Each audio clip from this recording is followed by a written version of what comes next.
vas-tu? Ça craint, je suis toujours en pyjama là. Je suis allée visiter le château de Menton-Saint-Bernard. Je ne sais pas si vous connaissez. Il est placé à Annecy, sur les hauteurs du lac d'Annecy. Comme d'habitude, je vous fais la petite vidéo avec les images, je vous mets les sous-titres et j'ai toujours donc le petit fascicule avec moi qui m'aide à écrire cette vidéo, enfin ces vidéos. Parce qu'il est vrai qu'on retient énormément d'informations pendant la visite, mais il est vrai que quand on explique ensuite sur vidéo, on perd un peu la chronologie des choses et cela me permet de rester entièrement focus sur le déroulé de la vidéo. Bien sûr, il y a la chambre de la comtesse, la bibliothèque que vous allez voir, elle est magnifique et il y a surtout un ébéniste qui a fait la décoration autour de la cheminée, elle est pépite. Nous avons aussi la légende de Saint-Bernard qui aura sa petite continuité avec le fameux chien Saint-Bernard. N'oublie pas de t'abonner, merci infiniment de ton soutien. Si ce sont des visites que tu comptes faire, au moins tu peux avoir un petit visuel, mais n'oublie pas, c'est toujours mieux et plus complet de le voir en vrai. Encore merci, je te laisse donc avec la vidéo et ciao! Avant de partir visiter le château de Menton, nous avons fait un petit passage un peu plus au sud, à Chana plus précisément. J'avais d'ailleurs déjà fait un short là-dessus que tu peux aller voir sur ma chaîne. Sur la route, il était midi et je vous avoue que ce restaurant nous a attiré l'œil. Il est juste incroyablement charmant de l'intérieur comme de l'extérieur et nous avons super bien mangé au coin du feu. Je te laisse avec les images.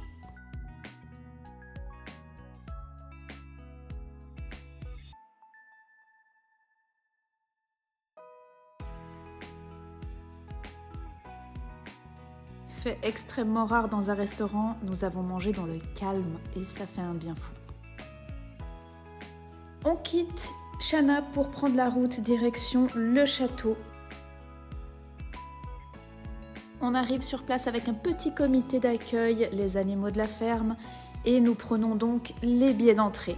Sachez que plein tarif par personne, c'est 11 €. Et voici le château. Le château appartient à la famille depuis 23 générations et est encore habité. La boutique souvenir est aussi à l'entrée du château.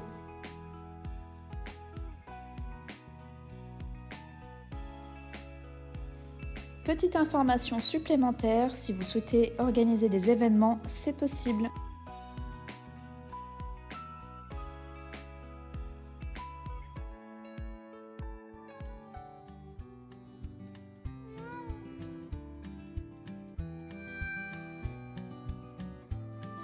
Nous voici donc dans l'entrée, la cour du château. Nous avons commencé la visite dans la petite chapelle.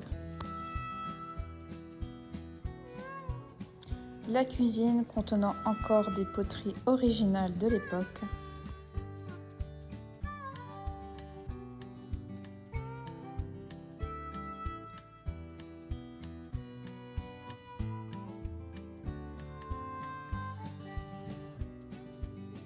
On continuera la visite en se faufilant par des escaliers et des petits passages qui nous amènent à la bibliothèque. Ici, 12 000 livres sont gardés, ainsi que la cheminée incroyable avec les dessins de l'histoire de Saint-Bernard faits par un ébéniste de l'époque.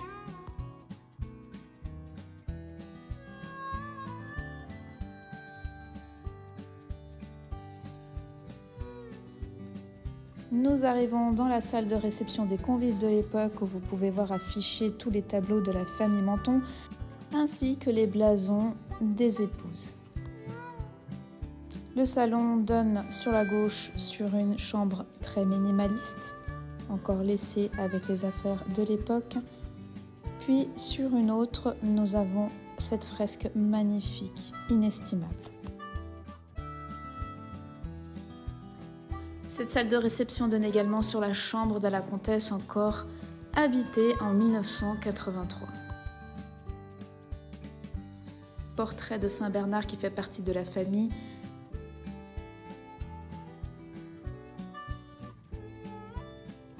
Une cuisine pour tous de l'époque avec cette énorme cheminée où il faisait à manger. Et non, sur la droite ce n'est pas un four à pizza, tout est d'époque. Et nous quittons les lieux pour nous retrouver de nouveau avec cette vue qui vous laisse bouche bée, surplombant le lac d'Annecy. Saint Bernard de Menton, selon la légende, était promis à une jeune femme en raison des attentes familiales.